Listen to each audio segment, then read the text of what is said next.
Hey, everybody, and welcome to another amazing episode of the Power of Women in Insurance podcast. My name is Teresa Kitchens, and I have a very good friend of mine. I have seen her from afar, loved her up close, and I get the opportunity to serve with her, serving women in the insurance space. So you may know her as Erin Kaiser, who has written articles for Safeco. She's a blogger. She's amazing.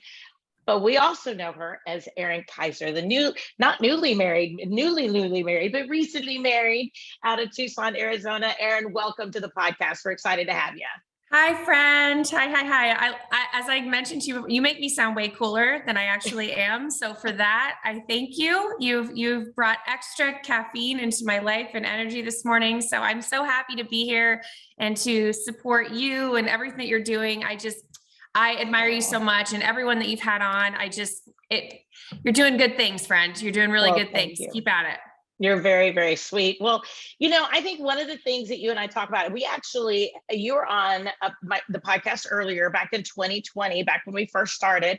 I think you were in the middle of trying to figure out how to homeschool multiple children, which I'll let you get into, but multiple children going through COVID. Everybody was in lockdown, I think, because everything had just started. And I think we were like, I don't know, a month and a half, 2 months into COVID. And we weren't very far in, and you were trying to figure all this out and navigate last time I heard from you. And since then, you've gotten married and moved houses, and you've had lots of awesomeness and craziness. Your children are still breathing. You're still breathing, and so is your husband. So kudos to you. You guys survived. I'm impressed. Thank you. Yeah, COVID, right? That's like kind of the yes, the last time we spoke was 2020. I remember because I think I was hiding in my master bedroom when we were on the phone, which I spent a lot of time doing during that couple of years of my life. It's crazy because I've been an insurance agent since I was 19 years old. So I'm 37 now. So that dates me a little bit there, as far as how long I've actually been in the space, which for someone as young as I am, I'm completely aware that's weird. That's abnormal. Right. My very good friend, Alicia Kavanaugh, who's also a member of Women of IAOA, and she has been in the insurance space right around the same time as me. I think she was actually 16 when she started. So other than her, I'm kind of like, wow, we've created these full careers, and we're still only 37, 38 years old. So it's kind of bananas to me, but never, ever, ever in my time of insurance have I experienced anything like I experienced with COVID. People were asking all the time, well, how's business affected? How's business? And I will also tell you this, and, there might be women out there who have had different experiences, but COVID really didn't affect my actual business that much as far as like premium and renewals. And it kind of gave me more of an opportunity to service customers a little bit differently because I'm literally sitting there. And it allowed me to be, I've always prized myself and like been one of the things that I really like patted myself on the back is I've always tried to be very authentic, and I'm very authentic with people in the space and people around me. But what I was kind of missing at that point was the authenticity with my clients and letting them know like, hey, this is happening in my life. I realize you're buying a house. I realize this is happening, but I have to provide 18 packs of fruit snacks to 4 small individuals in the next 3 minutes, or it's going to go crazy in here. People were very, receptive during that time. And the craziest thing about COVID was I had my office previously, and I actually did not home office at that time. I had a brick and mortar, which we can get into a little bit too, because that's not my preferred way of doing business. I started out as a digital agency, and I needed to move because of my sanity. So we'll talk a little bit about that. So when the office life had to shut down, my husband, who is a branch manager for Fairway Mortgage, he's a loan officer. He had to shut his, and he has like eons more employees than I have, right? So for him, this was massive. So at that time we were, I don't even know if we were engaged at that time. No, we were engaged. Okay. And at that time, we hadn't been living together, because we really were trying to wait to merge kids, because together we have 6 children, which equals 47, really. They kind of multiply. It's kind of like what is it? what was that movie back forever? The Gremlins, if they get wet after oh night, my gosh, all of a sudden they just that's what happens. Except, that's what happens. Except for when mine get hungry is when they multiply, which is like all the time. So, so we weren't living together. But my, and a lot of people in this space, I had a very, I previously, as you said, my last name was Nutting, Erin Nutting, and I went through a very quiet divorce. And my ex-husband and I hate calling him that, but just for relative to the story, we're very close, and he's actually been remarried since. And I am so blessed to be able to call his wife a friend. And we so lovingly call ourselves team parents, right? The four of us are just team parents, and we parent all 6 of these kids together, and it's amazing. But during COVID, we had to kind of come to the terms of, okay, are we going to do the COVID thing? Like, that means we're quarantining. So that means Matt and Tina don't live with us. So that basically forced us into a situation where Tina moved in with Brett and Matt moved in with me. And at that time, it was just me and my house, and it was like 1,800 square feet. Yeah. And there was 8 of us living in there. I look back on that time now, and I'm amazed that I don't have a drinking problem. And I'm amazed that we made it. I'm so, and you'll hear me talk about my husband quite a bit, because he is like the perfect business personal blend. And I'm so fortunate during that time, because he's the opposite of me, and that oh my gosh, this is happening. It's crazy. I'm stressed. I really was struggling with my mental health, not just during COVID, but prior to COVID. And my husband is very just like, whatevs, chill. It's going to be fine. He's it's going to work out how it's supposed to work out kind of guy. That's him. And I'm grateful for that now in hindsight, as much as, you want to, when you're going through it. Yep. Oh my God, it's not all going to work out. Turns out it works out. So yeah, COVID was crazy, but I know a lot of our purpose here today is to talk about like mental health and where we're at with this space. And because there's a lot of women, not just right now, but have maybe gone through things that maybe they haven't dealt with, or maybe they're trying to still do the thing that I like to do. I don't know if you like to do this, but I like to go do, and I like to put it all down. I have to say, I have this chant that I do: push it down, shove it down, way down. Yeah. Oh my gosh, I love it. Let's do it together. Push it down, shove it down, way down. It's my little, I can't deal with this right now, I will figure it out later, but a lot of times it doesn't come right back up again, until it becomes a nasty beast in the world, kind of thing. So it's not healthy to do that at all. But it's not. I would just chant that to myself over and over and over again whenever I get in like a really difficult situation. And I realized as an adult, that's not very healthy. As a teenager, not. It was great in my own way, but and it's helped me definitely push through some situations that you just have to, I love the song, if you're going through hell, just keep on going, and you're going to get to the other side eventually, and then you can look back and you could go, gosh, that was hard. And I don't like labeling things as difficult or hard. I just go, let's just go. And as an adult on this end, I have to give myself a lot more grace on that. But that was definitely my youth. It was the just keep on going, mentality. Yeah. It's really hard too, because before COVID, and I was a captive agent. When I first started, I worked for State Farm. I worked for a woman who, at that time, I just thought was like the worst. Like, she was so, in my head, 19-year-old head, she was so mean, and everything was so this and this and this. And it's funny because 18 years later, I literally am her. So it's hilarious to me. But I started captive, and I made a jump from State Farm to Allstate. And then I was like, this is crazy. Why am I doing this for somebody else? This is bananas. Yep. I am tired of doing this and making everybody else look like rock stars. I'm going to look like a rock star. And so I've had my agency for 8 years, and it's given me so many platforms to do things that I never would equivalate with insurance. I've been very fortunate in my career to have the ability to work with amazing people. Like, I'm not a huge name dropper, but the people in my life, I love them so much. And they've created such a consistency for me. I mean, like, being able to have someone push you and be like, you can write a blog, you can create a niche brand, you can speak at a conference, you can speak at multiple conferences, you can write blogs for carriers, you can write, you can do these crazy things that for me, I just was selling insurance policies. Like, right. What did I know?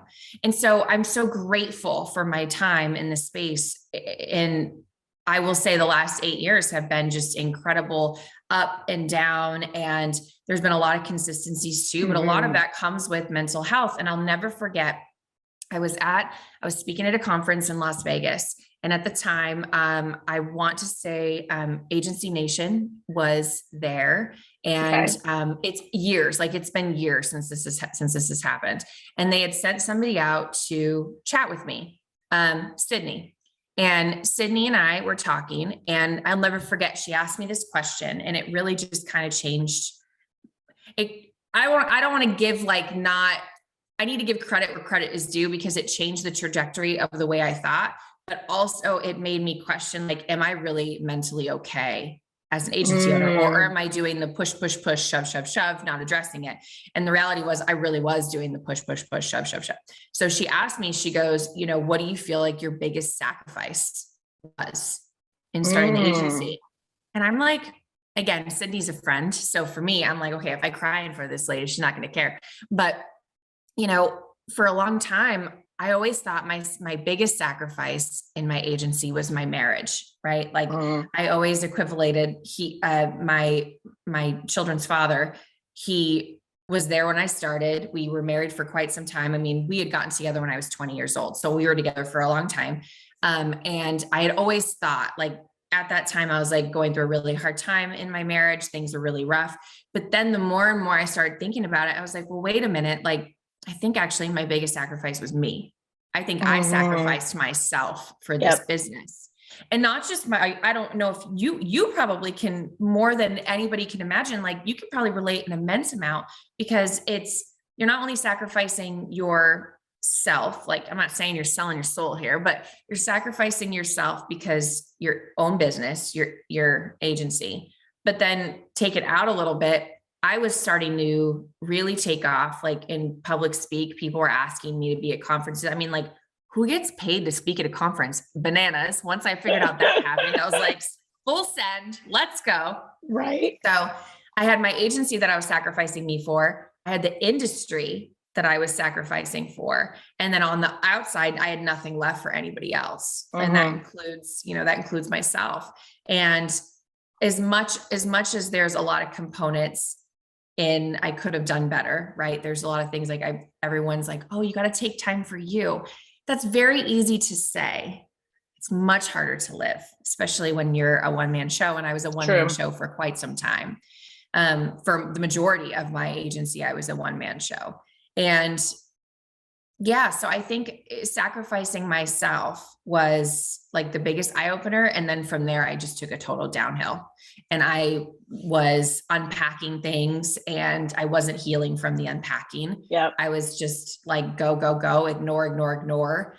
And eventually I had severe depression and severe anxiety. I would say right around probably year 4 and 5 of my agency was one of the hardest times in my life. It was really, really, I've never been a person that's never been able to self-start. And at that time I had a hard time, like putting clothes on to get in front of my desk. When I was there, I was fine. When I was there sitting in front of my desk, but I stopped wanting to leave the office. I stopped wanting to, I totally immersed myself in the agency. And then of course, when I went through my divorce, it didn't get much better. I basically then remarried my company. It was, I should have just changed my name to Erin Integrity. That's what I should have really done. That would have been a really cool branding move. I love it. Right. Instead of naming the agency after you, you name yourself after the agency, right? 100%. Yes. I should have just gone full send, tattoos, Erin Integrity, put a QR code on my bicep so people could just, when, they want to quote. Oh yeah. Yep. God, why hasn't anybody done that? Digital agency, baby. Digital agency. Like full commitment at that point. Yeah. You obviously didn't go all in. No, I didn't. I didn't. I have so much more to do. Well, so much of your story just resonates with me because I'm going on my 20th year in business. My kids were 3 and 6, or 3 and 9 when I started. And I mean, I went through my first divorce with my husband and, or my first husband, my kid's father. And, we actually have sat down now because our children are grown, obviously. My daughter has joined the agency. She's my baby at 23. And of course, my son would have just turned 29 last week. And so it's so important, though, that me and my ex-husband actually sat down. And I like to call him just my kid's dad. So, yeah, he's their dad. So we actually sat down. My son, for people who know, and I feel like I bring it up all the time, I don't mean to, just because it is such a formidable event in somebody's life. But he passed away last September. So his birthday was last week. So we ended up going to my daughter and her dad live in Denver, not together. She just happened to go where he was for college. And so we were up there and we were celebrating Jeff's birthday. And as a family, and it was really, really funny because we got in this conversation about how the business really made an impact on our relationship. And number one, we had trouble already, right? We had problems already. We just did. Sure. And we got married at 19. We were young. There was no way I'm going to sit here and say that it was the business that made it not work. That is not what I'm saying. I want to make sure I'm very clear on that. But it definitely did not make things easier. And it definitely did not smooth out any rough patches, kind of thing. And I really went into gratitude with him and just said, thank you for, he's a computer guy. So he helped set up our website and he helped me set up my computers and a lot of our technology and And I just said, thank you so much for being in that space and being open to that. And, the amount of times that you took the kids on a Saturday afternoon so I could catch up on work or whatever. And just the role that he played in that. And he and I also had the conversation that my mother passed away from mesothelioma, which is cancer due to asbestos poisoning. And the money from some of that is part of what we set up the agency with. And my dad has worked for me for the last 20 years. My stepfather has worked for me for the last 20 years for her husband. And, he has had a lot of freedom. That's all I'm going to say. He's had a lot of freedom. And there's always that one. There's always the one. I'm just going to say, I'm going to let that be right there. I'm going to show him that comment. But he's had a lot of freedom and he's had a steady paycheck. Well, he had a lot of freedom.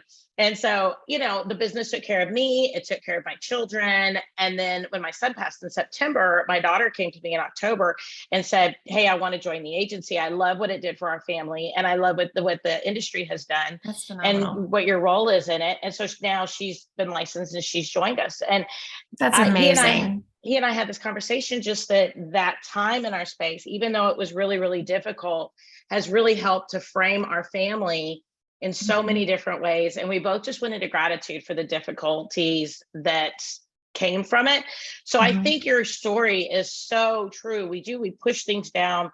And I got to say, just like that divorce, just like, trying to get kids through school and live life. And my daughter's dyslexic, so we had her in private school. So just the being a single mom, trying to keep somebody in private school financially, the challenge with all that, I woke up at 40 years old, a complete emotional mess, and it was not a pretty sight. So I think we're very normal. I guess that's kind of what I'm saying.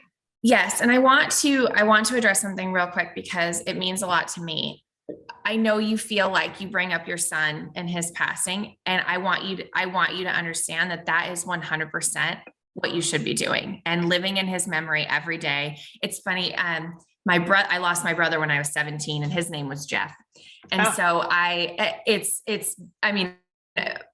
been a lot longer for me now. It's just, I always felt like that was something I needed to not talk about too. And I've had a lot of loss in my life as well, which has been very shaping because there's good things to that. And then obviously there's a lot of heavy feels.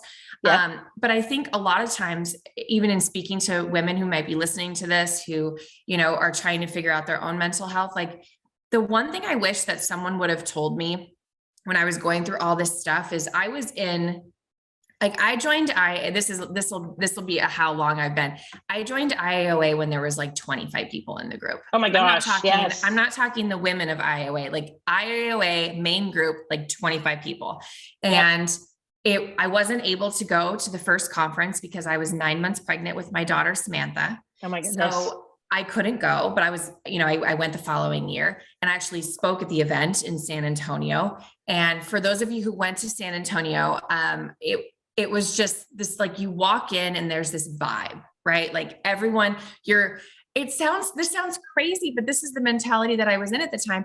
You walk in, like, I've never spoken at an event before, ever. Like, that's not a thing in my life. Like, I didn't even know what to do, but I was so fortunate. I had amazing friends in my life, and so we did it and it was great. And I launched my niche brand and that was really cool and all the things. But what I think I want to drive home with people who are listening to this is that you're looking at people's highlight reel on social media. Yes. Okay? Yep. Like, and I know you've probably heard that a million times, but I want to be specific to the insurance space. You're looking in groups like, the Women of Insurance, which I actually think does a phenomenal job of being authentic. You're looking at groups like the main group, IAOA. You're looking at all these other insurance groups and you're looking at these big names, right? Like, I remember at the time, I thought Claudia McLean was literally the Britney Spears of the insurance world. She okay. is. You Right. have no idea. I was fangirling like it wasn't anybody. She got me a necklace in San Antonio before I spoke. I was like, this is it. She is so cool. Like, I'm here for that. That is but there's awesome. Everyone's got their own Claudia McLean, right? Everyone's got everyone's got like, tell me how you did it. Tell me how you do this. I want to be so clear. And Claudia is one of the most authentic people I've had the privilege to meet. And she's kind and genuine. And she's actually she doesn't fall in this next category that I'm going to speak of. When you're watching someone online, when you're watching someone in their industry and you're meeting with company reps and you're curious about how other agencies are doing and all those things, I want to be super clear in that everyone is going through what you're going through. It's just some people aren't brave enough to talk about it.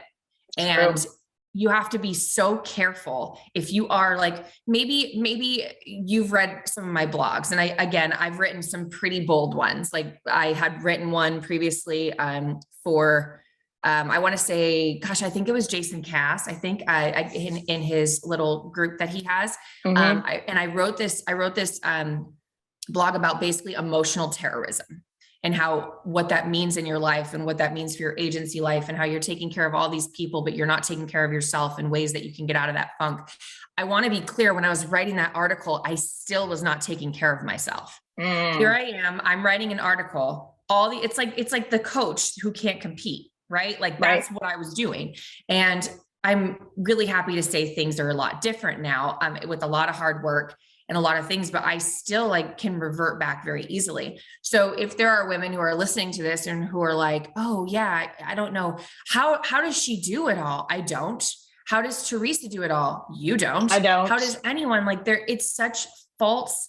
A lot of times we create these false hustles in our life to keep us so busy that we don't actually address the crazy storm that is happening. And that's what was happening in my life. And when COVID happened, that was actually the beginning of me getting better.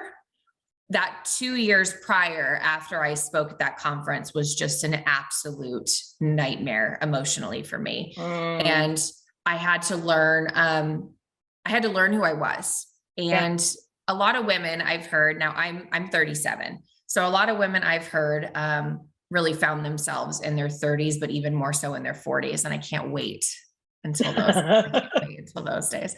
But I'm constantly learning, but I had to kind of find myself. And through that process, I started realizing that I don't like writing insurance policies, Teresa. I hate it. I am not a fan of making policy changes. Like, I don't know any other women out there who love to sit behind their computer. I started equivalating myself with, again, big names in the space again at that, one of my very close friends, Nicholas Ayers, huge in the space. He was previously with IOA, just a phenomenal, path creator. And Linda Fisher, I'm looking at her, I'm looking at, love her. Chris Langell with AE. And I'm like, what, how are these people? I'm just comparing myself to all these people. And one of the people in my life who I pride myself very authentic is Denise Bravo. She is, I don't want to, if I call her a beacon, she's going to get a big head, and I don't want her to have a bigger Denise, one. she don't get a big head, Denise. but she is like, I love her. She's such a beacon of authenticity. And she is one of the very few people in my life who can actually just like make me listen. Cause I'm really bad with listening. But she has this gift for like cutting through the crap. Like, she has this, like, she's so funny. She comes in, she goes, okay, honey, now we just stop. Just stop.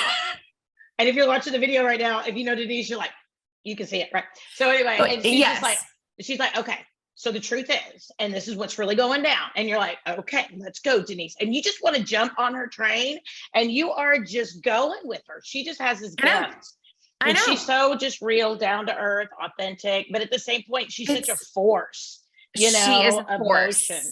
She's a force. And I will say one of the very first, and I think she did a podcast with you on this, or she did some sort of like training on it about emails. So one of the very first professional interactions, now I've known Denise for a while on a personal level, but on one of the very first professional interactions, I'm in my master bedroom. This is before COVID.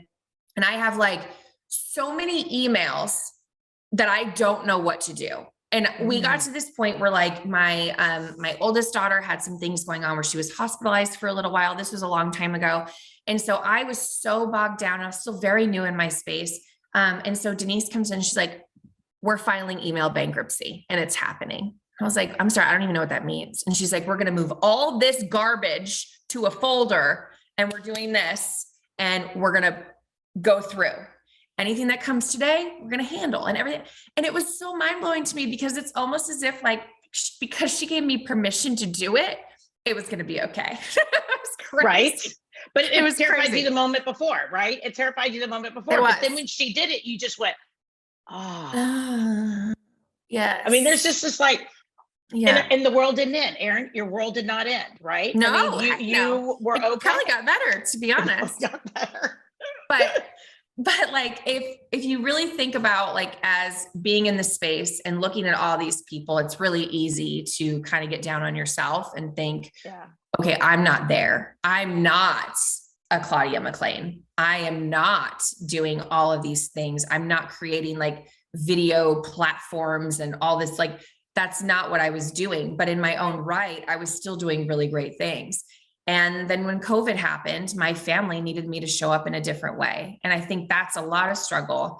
And I hear this is the one thing about the women in IOA that I want everyone to kind of like inward look, is that not all caretakers of children, or not all people who have to actually like make a shift when things go down at home, like COVID, like it's not just women, it's men too. Yeah. And so I think, you know what I mean? So I think like during that time, I'm super fortunate. Matt, my husband, we were married in 2020. After I swore up and down, I would never get married again. That wasn't happening in my life. Right. And he was safe because he had never been married. I mean, he's going to be 39 years old and he had never, ever in his life been married before me. He has 2 kids from a prior relationship who I love and adore, and it creates our Brady Bunch. But when he came in, it was very like, it wasn't just me. I've not one time ever been truly a single parent in my life, because I've always had an immense amount of support from my kid's dad, as well as my husband. So I've been very fortunate in that. But I think when COVID happened, it was like, you kind of figure out what you're made of. And in my case, I was never meant to be a stay-at-home mom. Like it's still, if you ask me right now, I'd be like, absolutely 100% no. But at that time, I was a full-time agency owner and I was a full-time mom and a full-time almost wife. And it was insane to me, and my family needed me to show up in different ways. I was really fortunate during that time that I refound my love for working out. Working out is huge for me with anxiety. I would love to talk about that, because you're very vocal about your working out and how it has helped you with your anxiety and your stress, and how it is an outlet for you. And back when I had my daughter 23 years ago, I had a therapist because I went through a massive postpartum depression because I lost my mom, blah, blah, blah. Anyway, and the therapist said, get out 30 minutes a day, just walk. And so then I would walk, and then all of a sudden I'm out for an hour and a half. And then all of a sudden I was like, I could run. And I went to the point where I ran 2 I ran half marathons through, like, Dang, I was 30, Gina, 36, 37. And I stopped because I was single and I couldn't spend the time out on the road. And I ended up like going up. I was training for a full-on marathon, and I ended up throwing my whole back out like 2 weeks before the actual marathon, because I was just doing too many miles and I couldn't keep up with it during the week. And training during the week. And so, but one of the things that I found is that later on in life, okay, because I got hurt, blah, blah, blah, gained a lot of weight. Anybody who looks at me knows I'm not where I was at that point in the time of my life. But here's the deal. I have such a hard time pulling myself back up when that depression or when that anxiety hits, when I want to hit the floor, when my heart hits the floor, not maybe my body, my heart, my soul, right? Even if it's just from a stupid phone call with a client that I let get to me too much. Okay. Not that the phone call's stupid, just I let it get to me too much. How do you, with 6 kids in the home, marriage, and agency, how do you find that space to reinvest in that? And I know that the point is when you get far enough along in that journey, you crave that adrenaline, you crave that dopamine, you crave what exercise gives you and so forth. But how does somebody get back there? That's one thing that I think a lot of women struggle with, is we have this memory of working out or yoga or whatever it is that we did at one point in time in our life. Or like remember when I had abs? Like that's my favorite one. That's right. Well, I never had abs, but I'm like, that's never happening for me. So, right. But I remember like looking at my legs and feeling like they were strong and powerful. I remember going upstairs and saying, I am awesome. I remember trying on clothes and thinking, yeah, girl, but it was also that I remember when I wouldn't run for a couple of days, my kid's dad, if I was in his emotional space, he would go, girl, go put on that sports bra and get your butt out there, because I'm not doing this. And I was like, okay. He championed you. And I go. And how do you find that again? Because I think so many of us struggle for that, and it's so debilitating. Yeah. And I am going to flat out, and like, for the women out there who are like, you just do. No, that is not the answer. That is so wrong. And I don't even think you believe it. Like that's when you are fighting through, we're not even talking just depression or anxiety. We're talking about like the burnout. Like when you are so mentally burnt out. The number one thing that my husband knows about me when I go into a depressive state, because I want to be clear, as much as I have managed it and I've gotten help and therapy and I've gone through all of my crap and I am in a completely different headspace, I still dip. So the number one thing that my husband notices is I stop working out. I don't want to go out. I don't want to go out to lunch. I don't want to go out to dinner. I literally want to sleep, which for a mother of 6 kids, that's not happening. So I had to kind of figure out a different way.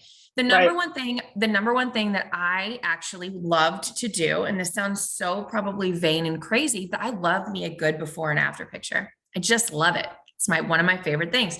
So my last time that I can think about doing this is, I'm the opposite of summer body. My best body comes from the winter months of October to February. That is my favorite time of working out. Really? I think it's because I live in Arizona, to be honest. I think I just don't enjoy working out in 115 degrees as much as some people might. So I started like, okay, I'm going to not put a goal weight, because I actually think goal weights are a recipe for disaster. Because for so long I was raised in an environment with pageants and photo shoots and all these things that really gave my value based on how I looked. And like, I would much rather now just feel good in my clothes. So I stopped putting numbers on end games for weight. But the number one thing I struggled with was what you're asking me, is how do you get up? How do you do it? How do you do the things? And I journal a lot, like every day, sometimes a couple times a day, but it's weird. Like if you were to read my journal, you'd be like, this person is crazy. Like, cause it's just like, oh, this thought. So I journal with like my goal of baby steps. Like, okay, I really want to work out 3 times this week. Take it a little bit down more. What are those 3 days? I want to work out Monday, Wednesday, Friday. Okay, what am I going to do? And then I plan my workouts so that way it's easy. So if my husband and I work out at 5:30 in the morning, that's just the only time that works for us. sometimes I've heard from multiple women, like, how do you like working out with your husband? I have a love-hate relationship with working out with my very competitive collegiate athlete husband. I have a very love-hate with it, but it keeps me accountable. Yeah. So if you can find the accountability for yourself, like baby step, I'm going to work out this, like there is no right reason. Like there's no, if you want to work out one day a week and maybe your working out is going for a walk, maybe your working out is simply just doing squats, whatever works for you. I CrossFit, that's not for everyone. And to be honest with you, at this point in my life, I'm still figuring out if CrossFit's for me because my back hurts, my knees hurt. Right. Like I'm starting to work through, like I have to dial back things that I used to be able to do in CrossFit. I'm not getting any younger and I've been CrossFitting for a long time now. So whatever your workout is, just take it in like the small gulp. And if you're depressed, if you wake up that morning and you're like, I don't want to do it, allow yourself the ability to say, it's okay. It has to get done today because I committed this, but I don't have to do it right now. I like to work out in the morning because at 2:00 in the afternoon, I literally hate thinking about having to work out any further in the day. So plan it, but also get yourself a pal. Maybe like they don't have to work out with you. There are some days where I'm just like, all right, like we texted this morning, I'm running with my dog and the dog that I did not want beyond belief is now like, I call him my emotional support animal because literally that's what he is. He's amazing. But maybe your working out looks different. Working out doesn't have to be in a gym or, you know, to the point of you want to cry because you can't stand up or sit down when you have to go to the bathroom, but take the small gulp, decide like how many times a week do I want to be active? Maybe active is a better word than being working out. How many days do I want to be active? And then actually, like, if you journal like me, write it in your journal, or if you like your phone, put it in your phone and just set aside that time that I'm going to do this. Another thing though, I realized that it wasn't just about like the working out, because working out's great, but like you're only working out for like what, an hour a day, maybe like 30, 45 minutes. What are you gonna do with the rest of that time? Like the rest of the mental health. So I realized that I had to force myself to do things that I loved, which is weird, right? Like, have you ever had to do that? Like, I love to read, but I stopped reading. I don't know why. And I think it's because I let myself feel the burnout and feel all of those things more than actually trying to like get out from behind a computer screen or get out behind my phone, like having no phone time, like those types of things. I wasn't good at that. I always felt like I was responsible for somebody else's feelings, emotions, or need for me. And so true. It's awful. Like that's probably the number one thing. So you sound like an empath. Are you empathetic? So I'm really not. I really not. I Okay. always say that I was not born with the mercy gene. That's what I always say. But at the same point, if people ask me for mercy or if they play me for mercy, I am the last person to give mercy on the planet. Like I'm not, and I hate to use the word mercy. I'm not a, oh baby, let me coddle you. But if you're like my person and you just need something, I will go to the ends of the earth to make sure that happens, if that makes sense.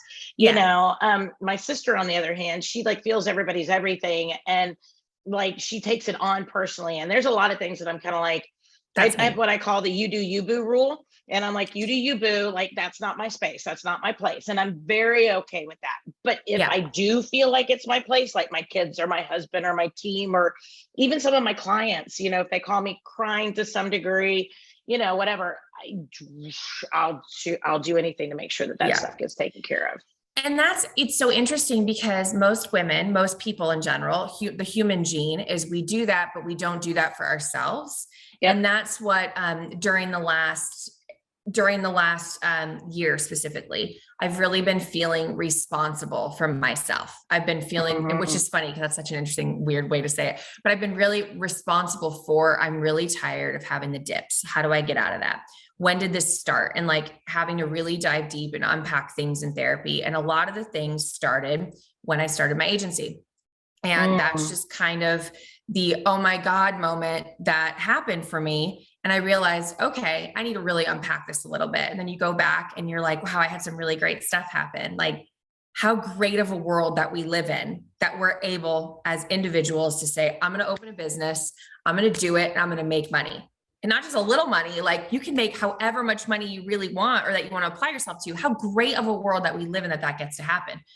But, and I promised you I was going to talk to you about something today. So I feel like this is a really good platform to do that, because I feel like there are probably a lot of people out there struggling with this kind of stuff. And I almost want to give them permission that there's no right or wrong because somebody else chose it.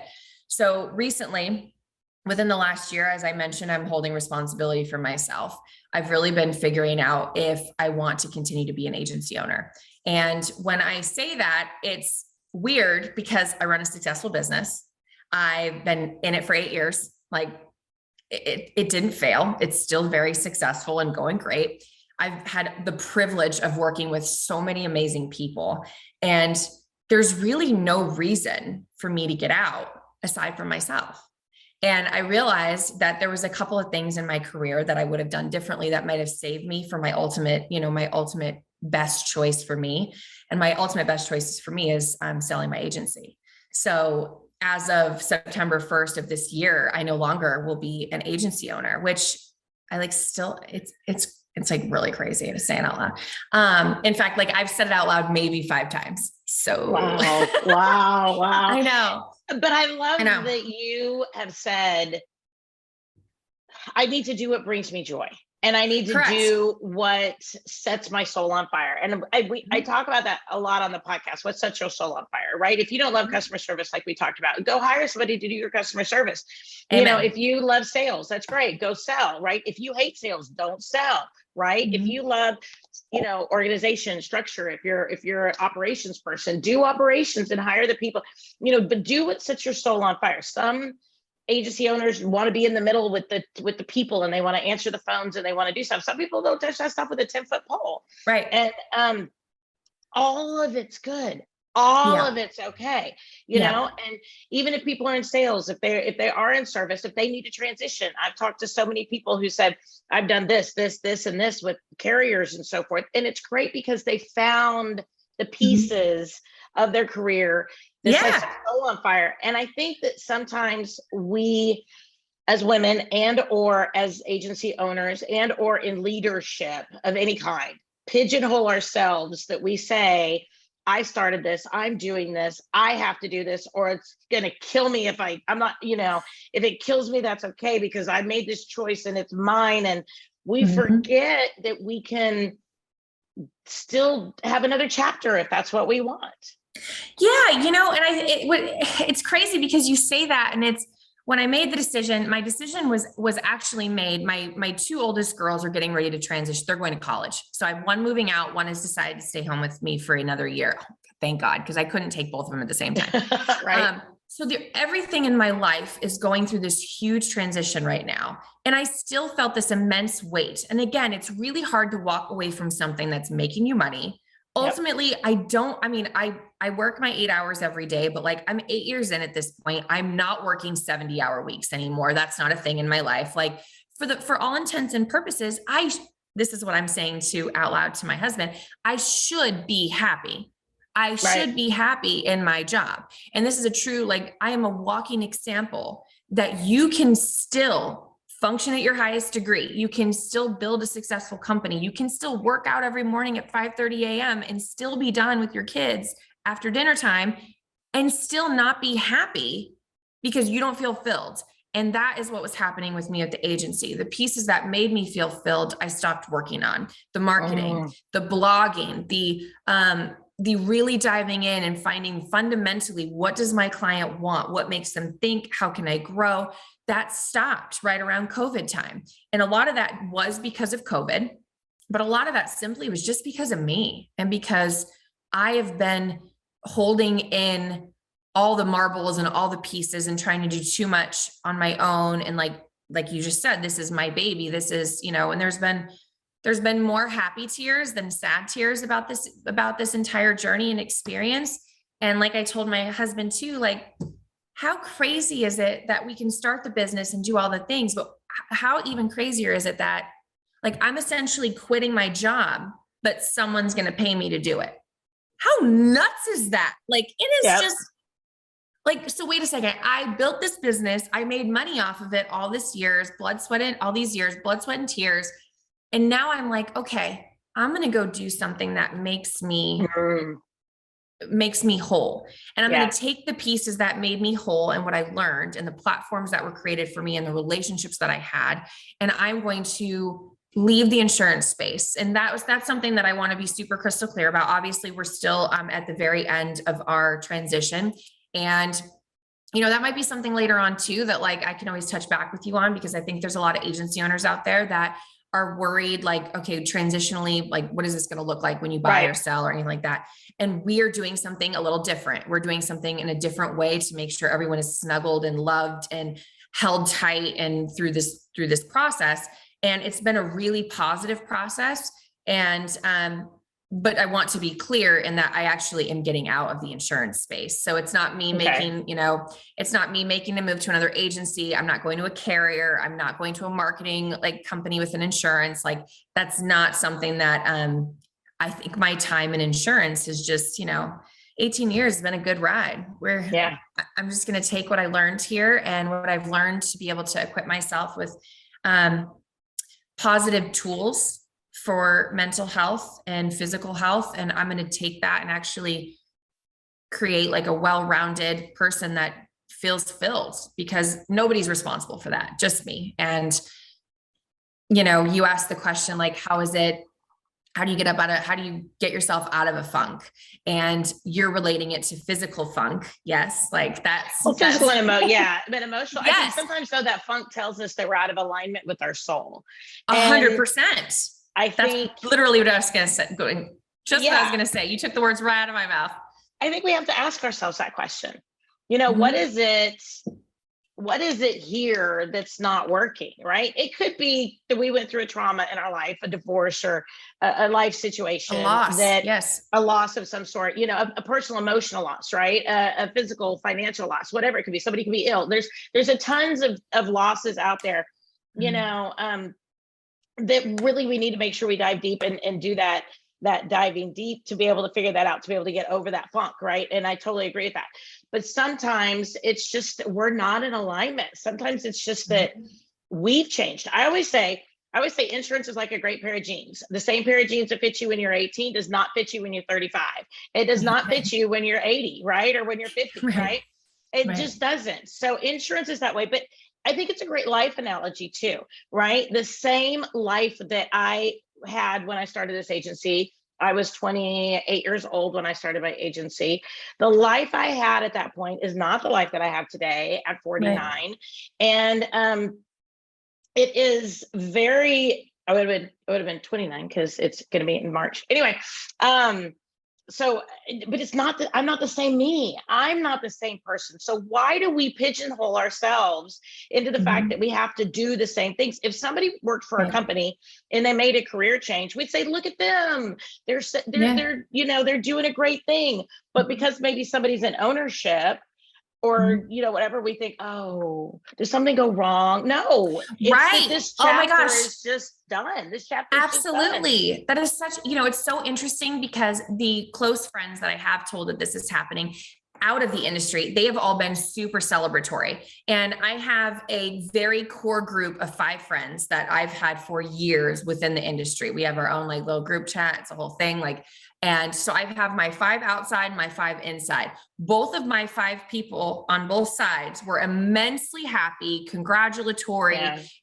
My insurance ones are a little bit like, okay, this is what, like making sure that I'm taken care of, making sure that like everything's sewn up. But it's hard when you talk to somebody, because normally when someone is selling their business, it has a very negative connotation. And that also plays into why we in business have such issues with our mental health, because everything we do, we're expected to excel at a higher standard than people who are not in a leadership role or an agency owner role. And for me, I think that's total BS, because that's one of the best things about being a leader. And this is one thing that I've had to tell myself. One of the best things about being a leader is that you don't have to sit in a mold. You don't have to have someone tell you. You get to actually decide. But a lot of times what we're doing is we are making the decision that if we're not functioning at full send 7 days a week, we look weak. We look like we look like we're not going to make it in this business. And we look like, I could go on and on and on about the amount of times I was given basically like a verbal backhand for being a 19-year-old female in the insurance space, let alone when I did it again and started an independent agency that was digital. Oh, you're never going to make it without a brick and mortar. You're never going to do this. You're never going to. People love that term. People love that term. You're terrible. never, you have to, you need to, you have to do these things. No, I don't. No, I don't you can do whatever you want. Yep. And like with going back to the physical health, because I really true to my core belief, and I can only speak for myself in this. If my physical self is off, my mental self is off. And my physical self is not just what I'm doing to be active on a daily basis. It's what I'm putting in my body. I have a very unhealthy relationship with food. If I'm having a bad day, you will find me in the pantry, taking down a sleeve of Oreos. That's just my life. That's reality. So I don't believe, and you've probably heard me say this before, I don't believe in the word balance. I know that's weird, but I think it's an easy word that a lot of people throw out because you have the truth is you're never going to be balanced, because sometimes in your life, you need to be more present in your personal life. And sometimes in your life, you need to be more, you are never going to be 50-50 at both sides. No, sometimes you're going to be, it's like the relationship rule. Sometimes Matt's going to appear at a 90%. I'm only going to be able to give 10, but that is our own version of consistency. And when someone's selling their agency, or when someone's going through the things that I've been going through, I think your initial thought is, I didn't make it, but I 100%. But you know what? Let's honestly say, and we're not talking numbers or anything like that, but here, but if you sold candles, okay. If you sold candles or you sold a widget, right? Teresa, I love me a good candle. I love a good candle. Yeah, man, candles are like, that's what we should be doing. I don't know why we're selling insurance. Why are we not selling candles? We should be selling candles. They're selling joy, joy through candles. I don't know anything better than candles. Maybe my best friend would tell you hand soaps, because she thinks hand soaps are the greatest thing on the planet, but let's go with candles. We're selling candles. So we're selling candles. So if you sold your candles for, say you sold whatever, you build a candle business, right? And you sell your candle business, right? Somebody comes in and you sold. To me, it's an honor and a privilege that you've built something that somebody else feels is enough that they want to invest in and bring into their fold, into their space, because it's healthy enough. Because if you were out buying an agency, because I bought an agency 2 years ago, and I look at it, is it healthy? What's the book like? Is it a good mix? What are the team like? Who's the staff? What's the dynamics of the insurance, right? What's their technology? You go through all of that before then you go, okay, now let's talk a little bit further, right? And then you have these conversations with your spouse, hopefully, or whoever, that, what are we willing to do for this? Or what kind of loan? Where are we going? What are we doing? What are our terms? What are we comfortable with? How long are we going to do it? There's so much invested in that why don't we think that by being bought, it's an honor? Because it's a process. It's a struggle. It's an honor that we have built a business that somebody else is willing to be able to come in and bring into their own fold. Absolutely. Because people don't want to buy junk. People just don't, no. It's not like, our insurance agency is a dollar store or something, we have a good investment in it. You are known for your digital platform. You're known for a great, engagement with your clients. And I think we need to see it as an honor. If we were selling candles and somebody came to us and wanted to buy our candle business and make an investment, we would see that as an honor. We wouldn't go, oh, well, Susie, she went into that apple pie mixed with like lemon, and that candle like stunk. So obviously she had to sell. We don't say that. We think, oh my gosh, look what Sally did. She's a rock star. She built something somebody wanted to buy, who they thought was great. She can move on to her next project. And there's tons of serial entrepreneurs out there and people that have businesses that they do something and then they move on to something else. Absolutely. Why do we not do that in the insurance space? It comes back to the entire thing. The whole topic of our chat today is of mental awareness, mental health, physical awareness. It's because we are not conditioned to be able to say, I'm going to celebrate myself. We as moms, as business owners, as wives, and if you're fortunate enough to have somebody who can champion you through life, like God bless, that is the number one thing I wish for everyone listening. If you can just find one person, I don't care if it's a spouse or a best friend or whatever, if you can find one person to champion your life, you've made it. But it's because we've been conditioned to say, we are not allowed to champion ourselves.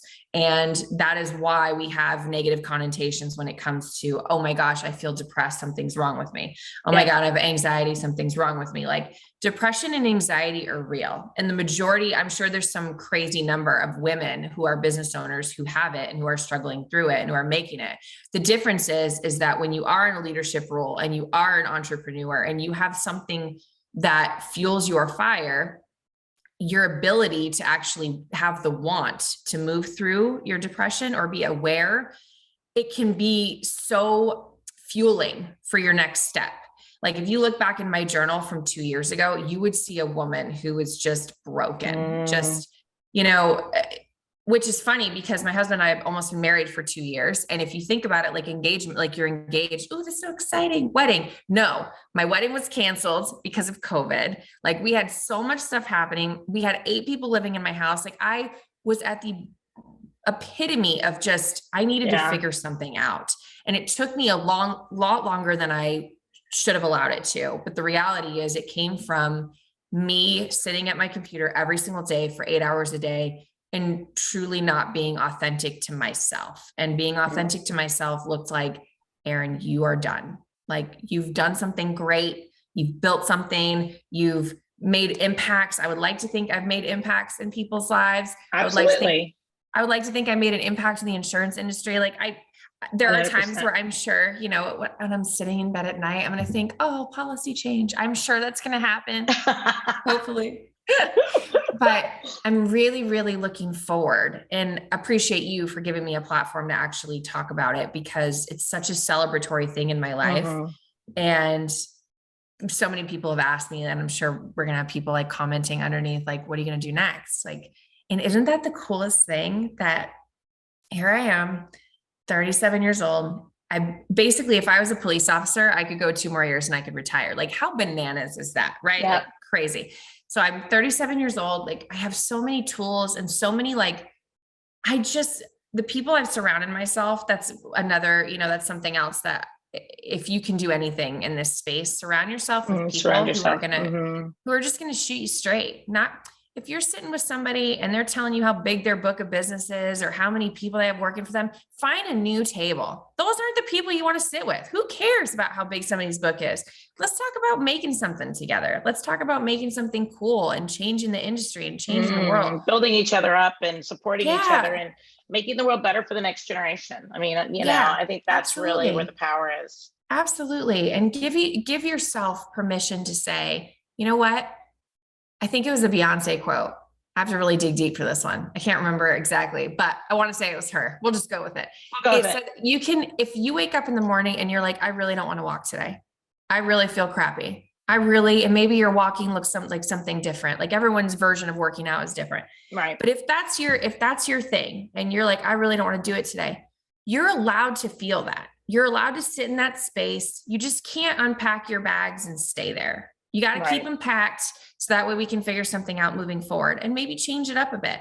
And that's ultimately what made me decide to sell my business was I needed the mental change up a bit. I needed to take all the things I love, which, we ain't done yet. Like we got lots of fun things coming. I have lots of fun things happening in my own, professional career and my life and my personal life. And I haven't been this fueled, since I started the agency. But I'm going to take all the great things that I've learned and all the great things that I've created and do something really freaking awesome. And I'm pretty excited for the next chapter. I think it'll be amazing. And what I really want people to hear from this conversation is that when we are overwhelmed with the shoulds, I should do this. I need to do this. I'm expected to do this, right? Yeah. There's a time and a place that's okay, right? But when that becomes so overwhelming, we need to find something that sets our soul on fire. And it could be a Yes. hobby. It could be exercise. It could be, volunteering somewhere. Service is a huge way to set your soul on fire. It doesn't mean you have to go sell your agency. It doesn't mean you have to do something kind of crazy or big like that.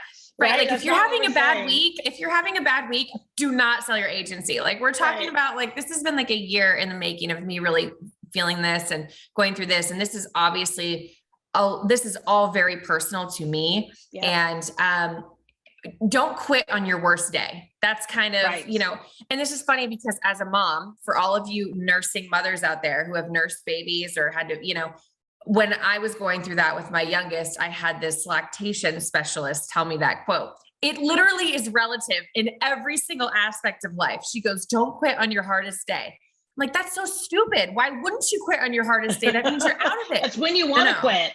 Correct. Right. You can't quit on that day. You got to put in the work to be able to have a celebratory quit day, to be able to be like, holy smokes, like I've done it. I've never worked so hard in my life as I've had to work the last few weeks in getting all this stuff wrapped up. That stuff is worth the peace and the calm to say, like, I built this and I'm going to go out with the same integrity that I had when I came into it. And like you said, I'm not encouraging everyone to sell their book, but I am encouraging women, because I'm probably going to get kicked out of this group in a couple of weeks. I am encouraging women that it is 100% okay. And it is not endearing quality to say that this is really hard, but I have to continue. Like I have to continue in the mess. I have to continue to feel. There is nothing sexy about burnout. There's nothing sexy about you feeling like crap because you don't have any time for yourself. Those are things that if there is something wrong and you're feeling that way and you want to be an agency owner and you want to like do everything you're doing, then look at the other tools that and Women of IOA provide, like something so simple like the email thing, something as simple as, how to get out of not being able to delegate. How do you do that? Just find the resources to be able to help solve your problems, whatever those challenges are. If you define the resources and ask the questions, don't be afraid to ask questions, learn, grow. We're not perfect, no matter what it is that we're doing in the insurance industry. And we're never going to be better at what it is that we do if we don't ask the questions and get the mentoring and the help to be able to move forward. That's right. That's right. Absolutely. I'm really grateful for you guys. I'm really grateful that there are amazing, not just women, but men in this industry. And I've been very fortunate to be a part of it during such a, it really changed in the last 18 years. And how insane is it like that? Like we got to be a part of that. And, it sounds so final because for me it is final, but it also feels really cool to like have so much time to reflect back on and say, wow, like IOA was created, like the whole insurance agents working together as opposed to like, that's crazy. Like that's never going to work is what I remember saying at the beginning. And here we are. And like you and Denise and all of these amazing women and Women of IOA, like being able to really like band together and create even more specific need for our industry, the need to be able to champion women to say, it is okay that you're not okay. You're not supposed to be okay. Like this is really a not okay. Any kind of business being a business owner, you're never going to be okay. And it is okay to be able to say, I'm not weak because I chose a different path and that I chose myself. Yeah. And so I really appreciate you, friend. I really do. I can't tell you enough. And it's weird saying things out loud. It's strange. Makes it real. I love it though. So weird. And just in one last point, I love the fact that you journal your thoughts because for me to journal my thoughts, to go back and look at them, lets me see them from a different perspective so that I can say, hey, that's not healthy. And I can't do that when I'm in the thought to think, oh, this isn't healthy, right? Until I sit back and I go, oh, that was a little snarky to myself, and there's that whole phrase of, I wouldn't I would not allow somebody else to talk to me the way that I talk to me, right? And the way that I talk about myself or what it is that I'm doing. And when I can journal and just really pour into the pages of a journal, I love the fact that then I can go back and I go, oh, I'm not in a good place right now. And I think it brings an awareness to us that's different from something else. So if people think of journaling as like this really long thing that you've got to write pages and pages, it could be just blurbs, it could be words, it could be pictures, it could be, just one single thought. And journaling does not have to be paragraphs and paragraphs and paragraphs of long litany. You're not writing a book, right? So I just really want to make sure that we bring that up too. Because I think that awareness is the first step to saying, I want to do better because this is not okay for me to talk to me this way. Absolutely. And you can, if you're the type of person who's going to fight Teresa and be like, I don't like to write in a journal. I don't like it. Okay, cool. My suggestion to you would be start an email account. Like maybe it's like future self 101, whatever. At gmail.com, right? Correct. Yep. Don't open it, but send emails as your journal. So like you email yourself and then 2 years from now, if you want to go look at your emails, you can, and you can look back. I have to tell you, journaling has absolutely changed my life. Like I've made very simple goals. Like don't take too much on with your working out, your activity, set things that you can swallow. Like that. It's not like, oh, I need to lose 20 pounds. Like, don't do that. That's silly. Do things on a weekly basis. If you're like me, take a before and after picture. Because it's not about the weight, it's about how you look and feel about yourself. Journal through it. Get your goal in place. Whether you like to goal about work or, I love creating me some work goals, and I've had to create those for new ventures as, I'm working through this one. And no matter what your vice is, no matter what your issue is, whether it's depression, anxiety, or maybe you like Oreos like I do, like whatever it is, all of it. Yep. All of it's okay. And it's yours. And there's nothing wrong or right. It's just not allowing yourself to get into the mind frame of, oh, I need to be doing this, and just accepting where you are. I love it. I love it. And I think that's just so awesome to be able to just love and accept yourself the way you are, exactly where you are, and love where you've been and love where you're going. And that to me is the love and light, right? It is the love, the process. I love those jeans when I was 18 years old, and they fit me beautifully and I looked really good in them. But you know what? I really like my comfy jeans right now. So I'm really happy, and I really like my yoga pants. So I'm a really happy person in that space, right? My life changes. I change. My business changes. My family changes. Going from being a mom that had kids and working and blah, blah, blah, then a single mom, and then married and now being an empty nester is just freaking hard. It's really hard. Really hard. And it's all a journey. And if we think we can avoid pain, if we think we can avoid change, that's not a realistic concept at all. No, and we don't want to. It's not just an insurance. It's life. Life changes. Yeah, we don't want to. And as I'm changing around all my kids' rooms and moving kids out and moving, my son said something, which I'll wrap up mine with that. But my son came into my room the other night. It's his first night in his like preteen fancy pants room. He's about to be 9, and he's always shared a room like with a sibling. And so now we're having our college girl flip around. None of the kids have to share rooms anymore. So he comes into me and he goes, Mom, I really like my new room, but I really don't like change. And I said, yeah, bro, I don't like change either. It's tough. It's really hard. You want me to come lay with you? And so I lay with him for a little bit. And I was in there, and he goes, Mom, it's okay. Change is really hard at first, but I'm going to be okay. And I was just like, good job. What in the world? So that's my, instead of push it, shove it, keep it down. This is our new mantra. Okay. Change is going to be really hard, but it's going to be okay. That's what we're going to call the podcast. That's what we're going to call the podcast. Change is really hard, but it's going to be okay. Yes, I love it. I love it too. Well, Erin, thank you so much. If people do want to reach out to you to be able to talk to you a little bit about your process, how can they reach out to you and be able to connect with you?